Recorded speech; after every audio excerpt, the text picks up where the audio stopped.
warahmatullahi wabarakatuh.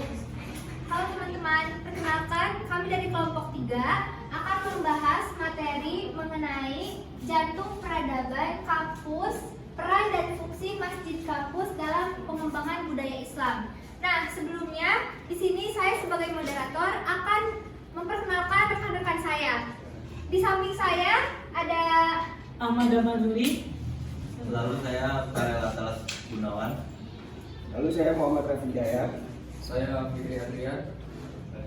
Nah, langsung saja kita bahas materinya. Di sini saya akan menjelaskan tentang filosofi masjid atau jantung peradaban. Masjid kampus bukanlah pelengkap fasilitas ritual semata, melainkan epicenter pembinaan peradaban modern. Sejarahnya, institusi pendidikan tinggi Islam pertama bermula dengan pilar masjid.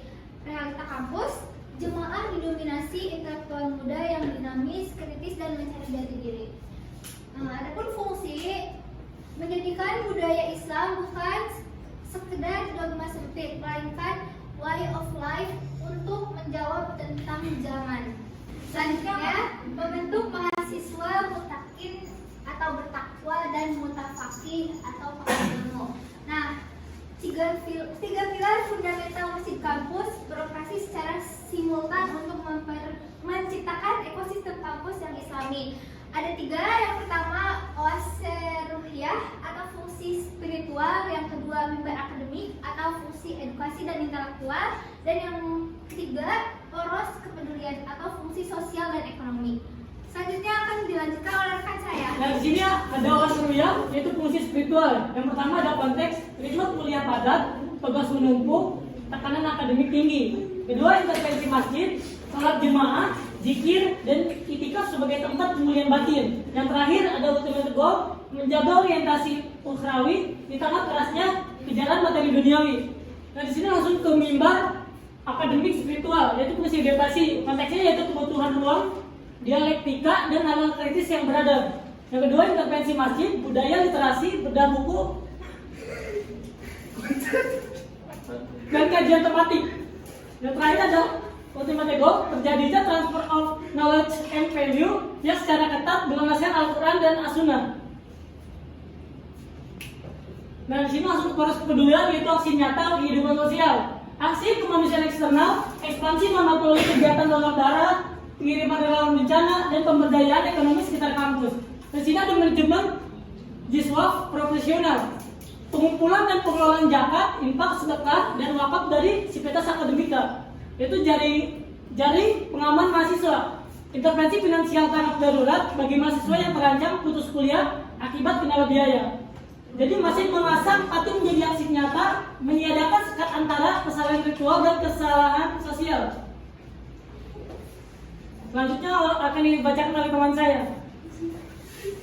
Selanjutnya dapat 4 peran strategis budaya Islam, yaitu pemetaan ekosistem kampus. Yang pertama ada integrasi keilmuan, yaitu menyatukan wahyu dan sains.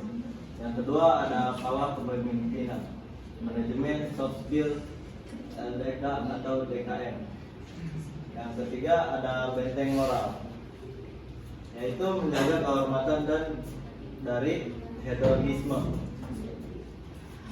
Yang keempat ada simbol ukhuwah, yaitu ruang inklusif perbedaan kuliah. Lalu selanjutnya ada mengembangkan kapasitas kepemimpinan dan integrasi TEN. Yang pertama ada laboratorium kepemimpinan atau BKM LDK. Yang pertama pelatihan soft skill, ruang inkubasi untuk manajemen organisasi, problem solving, dan komunikasi publik.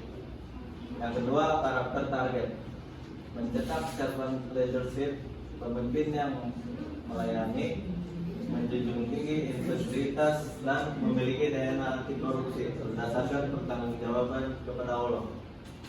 Yang kedua ada penyatuan sistem teknologi dan agama. Prinsipnya menolak tegas sekularisasi atau pemisahan ilmu dunia dan akhirat. Yang kedua use case praktis, yaitu penciptaan sistem informasi manajemen masjid berupa teknologi membangun aplikasi mobile atau web untuk jadwal kajian, mentoring hingga digitalisasi donasi. Budaya Islam terbukti adaptif dan mendorong inovasi teknologi umat. Lalu selanjutnya akan dibacakan oleh teman saya. Oke, masuk ke slide berikutnya, yaitu menjaga ekosistem, proteksi moral dan inklusivitas. Yang pertama, benteng pertahanan moral, yaitu moral fortress. Yang pertama, ancaman kampus, contohnya pergaulan bebas, budaya hedonisme, dan krisis identitas pemuda. Yang kedua, solusi masjid, yaitu menerapkan amar ma'ruf nahi mungkar dengan metode penuh hikmah dan merangkul, menyediakan konseling sebaya dan pembinaan kehormatan. Selanjutnya yang kedua yaitu simbol ukhuwah dan toleransi inklusif. Terdiri dari konteks, yaitu kampus adalah miniatur masyarakat heterogen, yaitu lintas suku, latar belakang, dan organisasi. Yang kedua, peran resolusi, yaitu masjid menyatukan berbagai perbedaan furu'iyah, yaitu cabang fikih. Dan yang terakhir yaitu output, melatih budaya tasamuh atau saling menghargai di dunia nyata, menciptakan ruang aman atau safe space untuk kolaborasi umat. Selanjutnya, navigasi era disrupsi, strategi adapsi budaya Islam. Tantangan yang pertama, menurunnya fokus mahasiswa terhadap kajian berdurasi panjang dan metodologi kaku. Tantangan yang kedua yaitu melonjaknya krisis digital, burnout, dan tekanan kompetisi akademik. Dan tantangan yang terakhir yaitu individualisme ekstrim akibat dominasi interaksi maya atau screen time. Strateginya pertama, strategi digitalisasi dakwah, yaitu mengemas konten keislaman ke format visual estetis, podcast, dan video pendek berimpak tinggi di media sosial.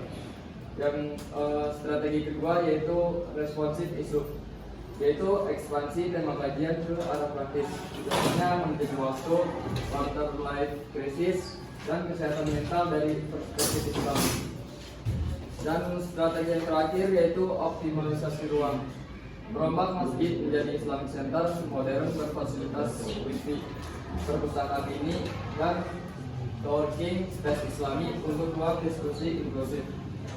Selanjutnya akan dibacakan oleh teman saya. Dengan selanjutnya, ekosistem ideal melahirkan solusi masyarakat modern. Yang pertama, mahasiswa muda plus disrupsi modern atau akademik, mental, dan teknologi. Yang kedua ada laboratorium peradaban, integrasi 3 fungsi fundamental, dan 4 peran strategis. Dan yang terakhir ada output intelektual muslim unggul. Yang pertama, kapasitas akademik dan sains mumpuni. Yang kedua, beradab mulia dan berkarakter servant leadership. Dan yang ketiga, menjadi pembawa solusi inovatif dan islami bagi tantangan real masyarakat. Masjid kampus bukan sekedar bangunan pendukung akademik, ia adalah mesin pencetak peradaban jika dikelola relevan dengan semangat zaman. Baik, mungkin hanya itu saja materi yang dapat kami sampaikan. Kurang dan lebihnya mohon maaf. Wassalamualaikum warahmatullahi wabarakatuh.